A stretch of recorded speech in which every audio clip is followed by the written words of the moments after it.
towering red rock cliffs, ancient canyons, and stunning vistas. Welcome to one of the most unique and beautiful places on planet Earth. There are many ways to explore here, but few better than by a capable 4x4 vehicle. Because not only is this place home to unrivaled natural beauty, but it also boasts one of the most extensive and impressive networks of off-road trails found anywhere in the world.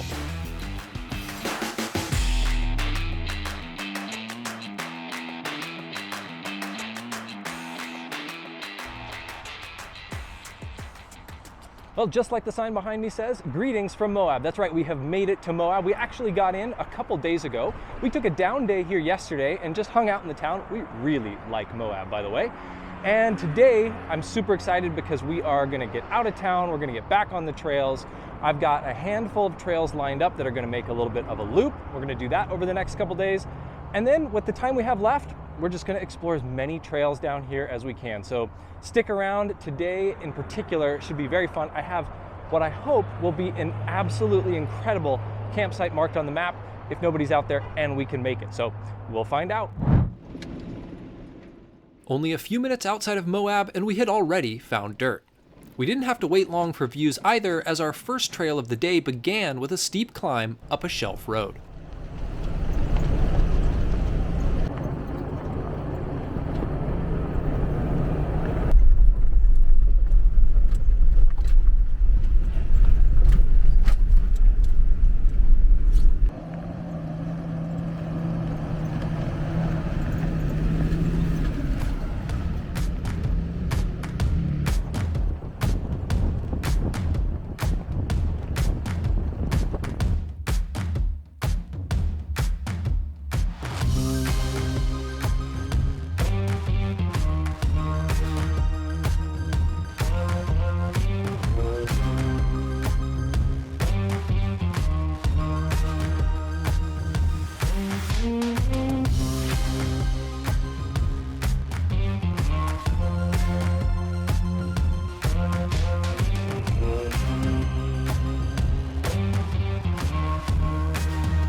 After its initial climb, the trail flattened out, and we got our first taste of Moab's famous slick rock.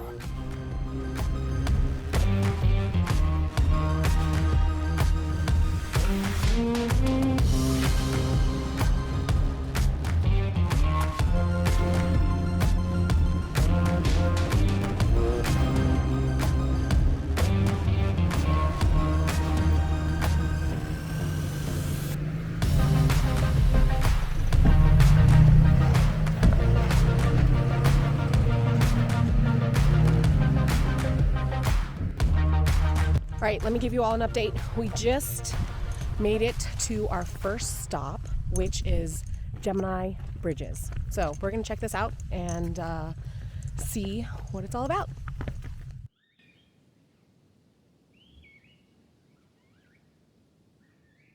The Gemini Bridges are side-by-side stone archways, with the larger of the two measuring 85 feet across. They are an iconic Moab landmark and are definitely worth a stop to check out.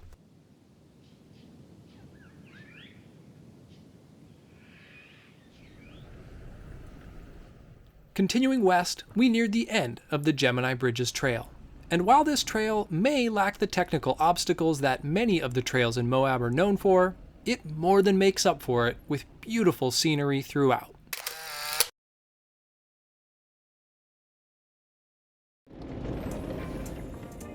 Just a few minutes after finishing our first trail, we began the next one. This was a much lesser known trail, but one that I hoped would lead us straight to a beautiful, secluded campsite.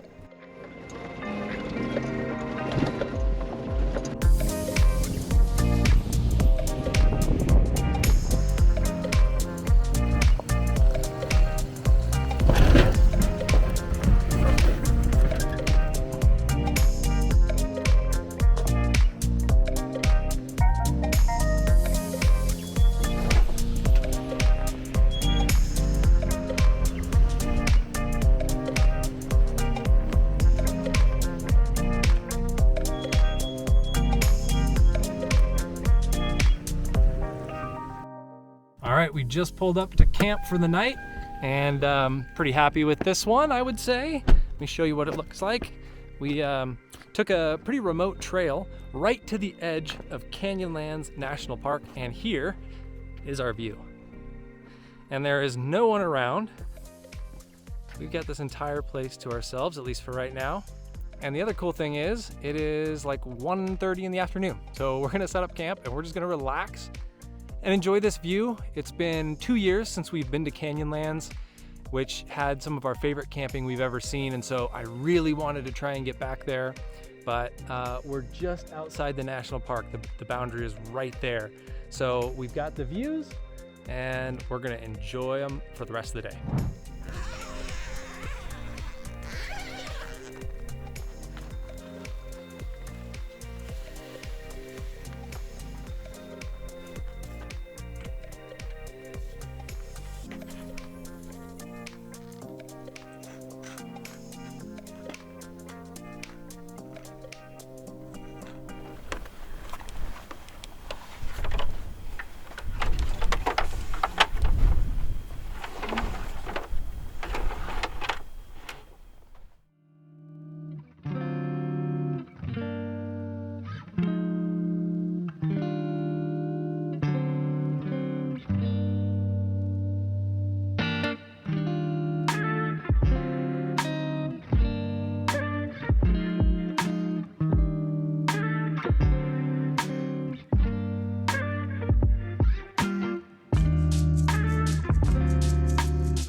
So Jeff and I love making meals at home, doubling the recipe and storing half of it in the freezer so that when we go on an overlanding trip, we can pull that freezer meal out, bring it with us, just reheat it once we're at camp.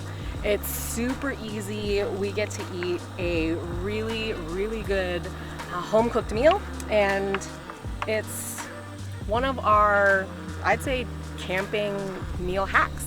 So I love it. And tonight we're going to have Jeff's pork chili verde.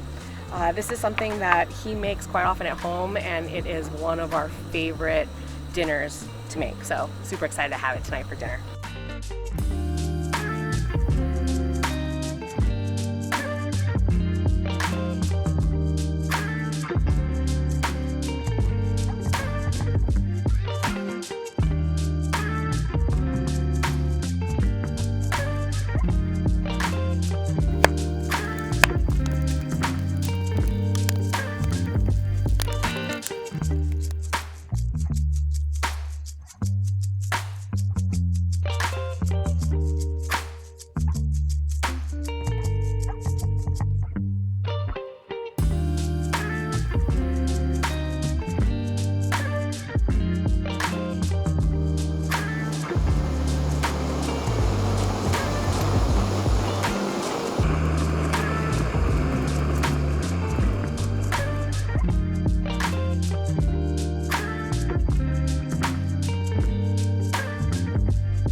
Wow, what a night and what a morning.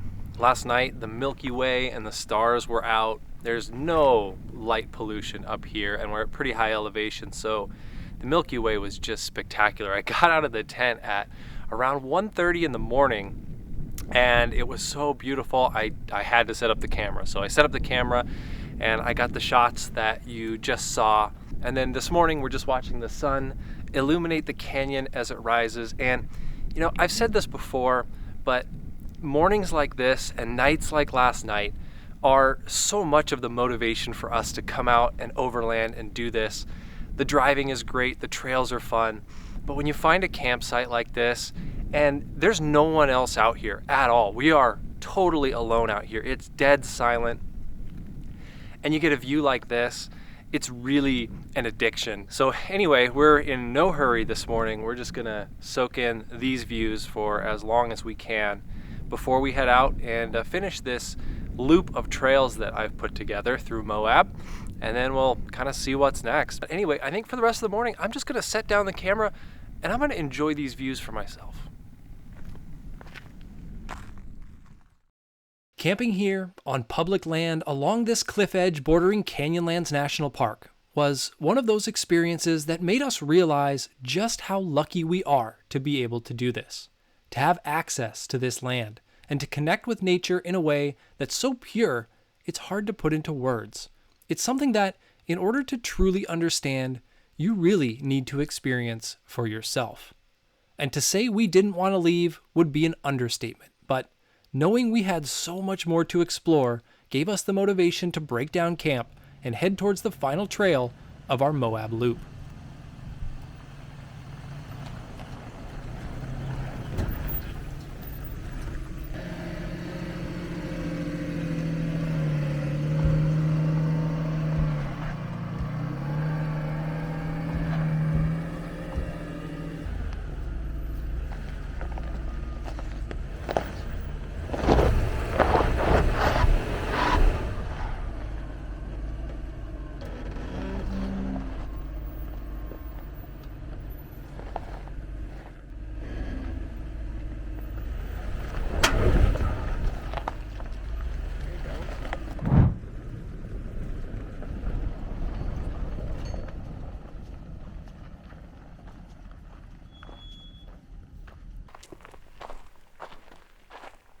How's that view?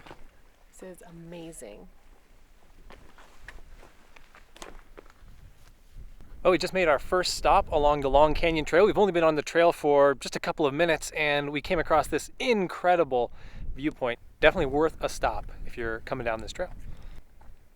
After our stop to check out yet another of Moab's seemingly endless viewpoints, we got back in the truck and began a steep descent, taking us into the heart of Long Canyon.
Two days, 3 trails, and 1 epic campsite later, we had finished our Moab loop, and in the process, our love and admiration for this incredible place had grown beyond what we had thought possible.